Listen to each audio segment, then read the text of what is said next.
Assalamualaikum warahmatullahi wabarakatuh. Salam buat rekan-rekan diskusi hukum dimanapun berada di seluruh Indonesia. Alhamdulillah kita masih bisa silaturahim ya, dan bisa bertemu kembali. Mudah-mudahan kebaikan, rahmat dan ridha Allah SWT masih selalu beserta kita semuanya. Kali ini menyambung berita terupdate yang juga masih hot isu di trending topik dimanapun media nasional, yaitu berkaitan dengan matinya dan N-nya KPK itu kan. Jadi kemarin saya juga sudah sedikit menyinggung ya persoalan Novel Baswedan, akan tetapi dalam konteks yang lebih umum itu kan. Nah, kemarin juga ada beberapa pertanyaan yang ditujukan ke saya untuk memberikan pandangan berkaitan dengan putusan MK yang lebih spesifik gitu kan. Nanti mari kita coba sedikit analisis putusan MK itu sebenarnya seperti apa ya nanti. Nah, ini saya bacakan dulu. Basis beritanya saya ambil dari CNN Indonesia. Daftar putusan MK terkait 7 perkara gugatan revisi Undang-Undang KPK. Majelis Hakim MK telah menjatuhkan putusan terhadap 7 perkara gugatan yang dilayangkan sejumlah pihak terkait revisi Undang-Undang Nomor 19 Tahun 2019 tentang KPK yang meliputi gugatan uji formil dan uji material. Sedangkan judul review pada uji material merupakan permohonan agar MK meninjau sah atau tidaknya perundangan dengan peraturan yang lebih tinggi. Jadi memang konteks judicial review di MK itu adalah prosedurnya kalau nggak formil ya material kayak gitu kan, untuk menindaklanjuti tolak ukur diterima ataupun tidak itu nanti. Dari total 7 perkara yang dibacakan putusan pada Selasa 4 Mei, jadi kemarin ya, Hakim MK hanya mengabulkan sebagian permohonan uji materi terkait penyadapan dan penggeledahan harus seizin Dewan Pengawas. Ketentuan ini diatur dalam pasal 12B, pasal 37B ayat 1 huruf B, dan pasal 47 ayat 2 Undang-Undang KPK. Hakim berpendapat ketentuan itu bertentangan dengan Undang-Undang Dasar 1945 dan mengubah ketentuan dalam 3 pasal itu sehingga penyadapan hanya perlu dilaporkan ke Dewas KPK paling lambat 14 hari setelah dilakukan. Nah, kalau berkaitan ini saya juga mengkritisi sebenarnya, kalau MK itu adalah memberikan tafsir tidak harus izin kepada Dewan Pengawas, tetapi hanya memberitahukan, ini kan juga percuma saja, tidak memberi izin akan tetapi memberitahu. Nah, ini kan sama saja tidak memberikan putusan kalau menurut saya, karena akan merepotkan KPK untuk aturan teknisnya seperti apapun juga Dewas pun juga tahu juga kan. Nah, ini saya lanjutkan. Ini sedikit rangkuman ya berkaitan dengan 7 perkara. Jadi yang diputus MK memang ada 7 gugatan register dari beberapa yang mengajukan gugatan pemohon dengan berbagai legal standing tentunya. Pertama, menolak perkara nomor 79 tahun 2019. Permohonan uji materi ini diantara lain dilayangkan 3 mantan komisioner KPK jilid 4 masing-masing Agus Raharjo, Laude M. Sarif, Saud Sitomorang, dan 11 pemohon lainnya. Berkaitan ini memang ditolak semuanya ya berkaitan dengan uji formil. Menolak permohonan provisi para pemohon. Dalam pokok permohonan menolak permohonan para pemohon untuk seluruhnya, ujar Hakim Ketua MK Anwar Usman. Nah, kedua, Hakim menolak permohonan uji formil dalam perkara nomor 70 tahun 2019. Namun mengabulkan sebagian pada uji materi terhadap 3 pasal di Undang-Undang KPK. Perkara ini diajukan Fathul Wahid, Abdul Jamil, Eko Riyadi, dan kawan-kawan. Kemudian ketiga, permohonan uji materi perkara nomor 71 tahun 2019 dan diajukan oleh Ziko Leonardo Jagardo dan teman-teman. Dalam perkara ini Hakim MK menyatakan permohonan tidak dapat diterima. Selain itu MK menolak permohonan para pemohon untuk selain dan selebihnya. Nah, memang kalau kita cermati dari berbagai putusan MK yang dissenting opinion cuma satu ya. Jadi dari 9 hakim Mahkamah Konstitusi 8 dibanding 1 ya kalau kita cermati itu kan. Nah, ini yang keempat, MK menolak gugatan uji materi dengan perkara nomor 77 tahun 2019. Diajukan oleh Jovi Andrea Bahtiar dan kawan-kawan. Nanti bisa disimak lebih detail untuk dicermati sendiri rekan-rekan. Saya baca poinnya saja sebelum dianalisis. Menyatakan permohonan para pemohon berkenaan dengan inkonstitusional norma pasal 12B ayat 1 dan seterusnya. Kelima, Hakim MK juga menolak permohonan uji formil dengan nomor perkara nomor 73 tahun 2019. Diajukan oleh 2 mahasiswa atas nama Ricky Martin dan G. Agung. Dalam amar putusannya, Hakim menilai permohonan pemohon untuk seluruhnya. Keenam, Hakim MK permohonan uji formil dan material yang diajukan 22 advokat dengan nomor perkara nomor 59 tahun 2019. Lalu terakhir MK menolak gugatan uji formil dan material dengan nomor perkara 62 tahun 2019 yang diajukan pemohon tunggal atas nama G.Y. Dewika Putra. Dalam perkara ini Hakim menolak keseluruhan permohonan baik material dan formil. Dalam pokok permohonan pengujian formil menolak permohonan pemohon untuk seluruhnya. Dalam pengujian material menolak permohonan pemohon untuk seluruhnya. Nah, ini ya 7 pokok perkara ringkasannya.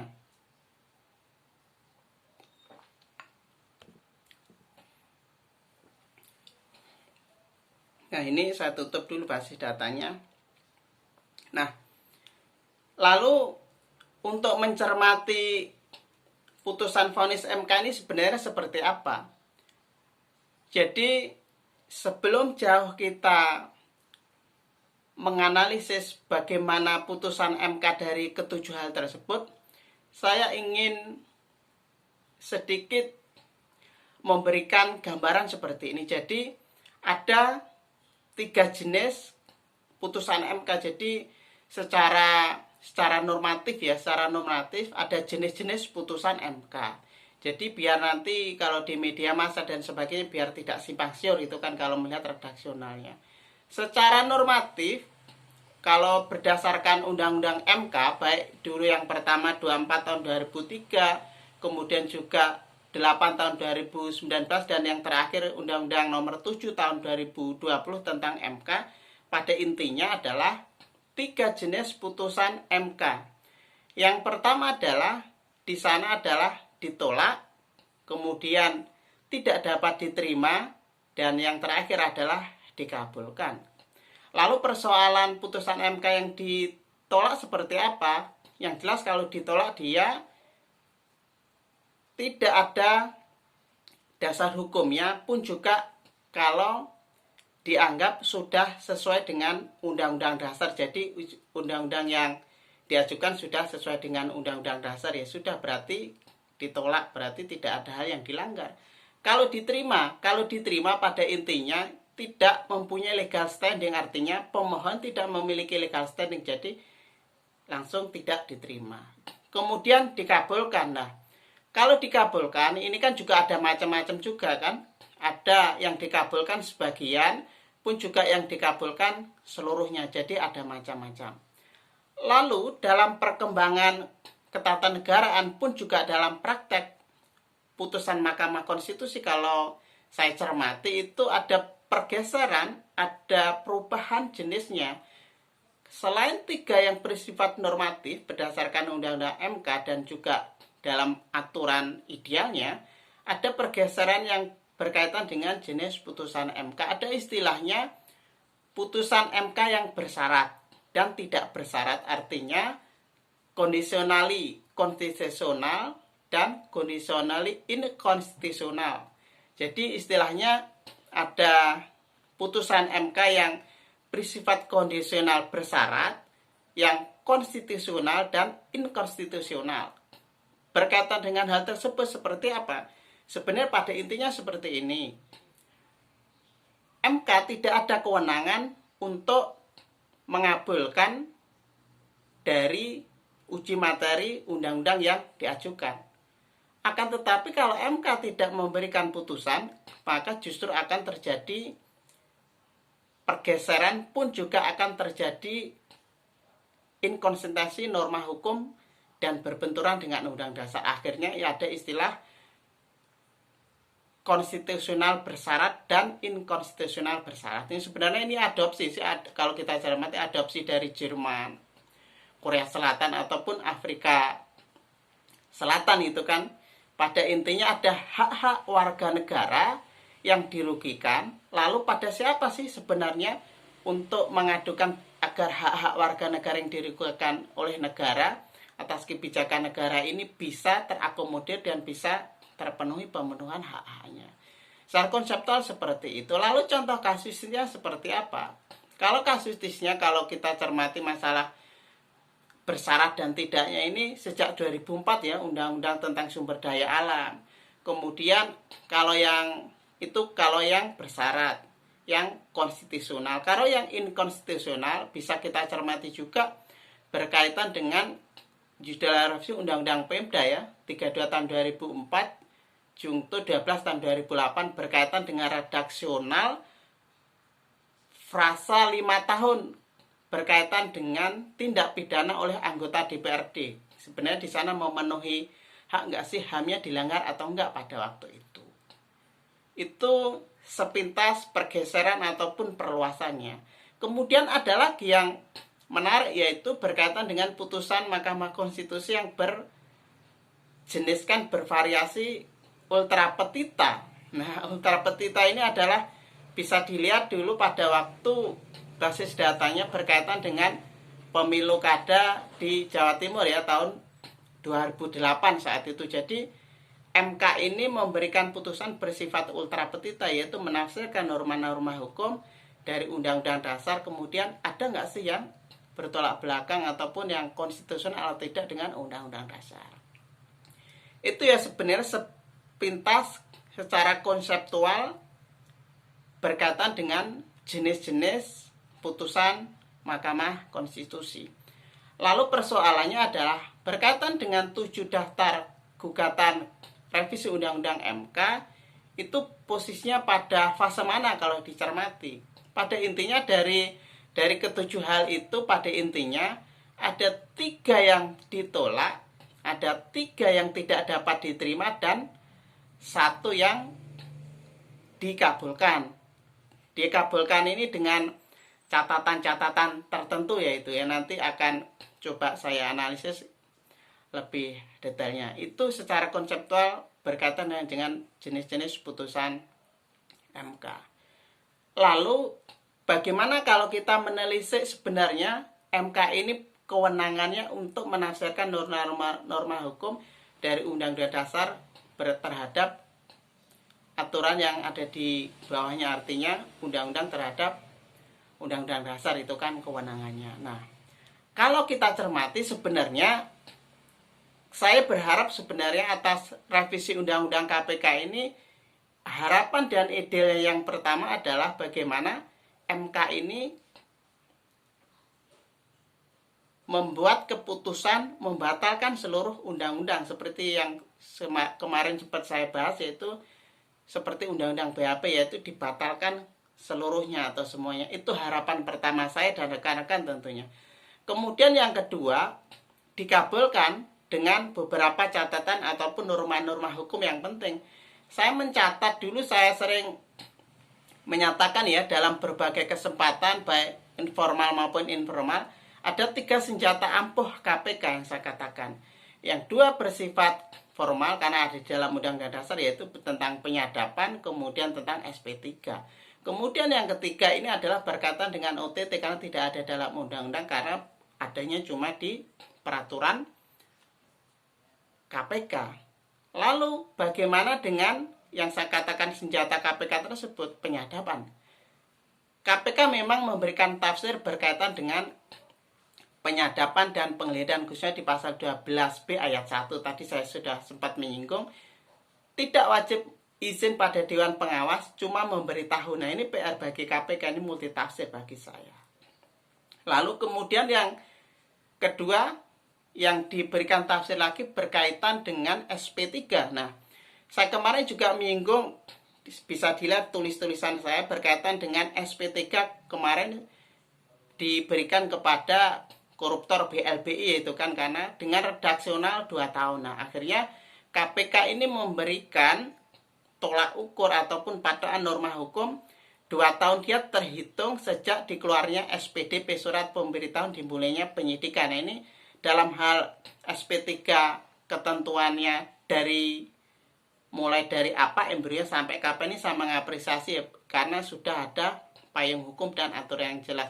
Cuma tetap 2 tahunnya ini karena kan kompleksitas kasus di KPK ini tidak selesai 2 tahun terkadang.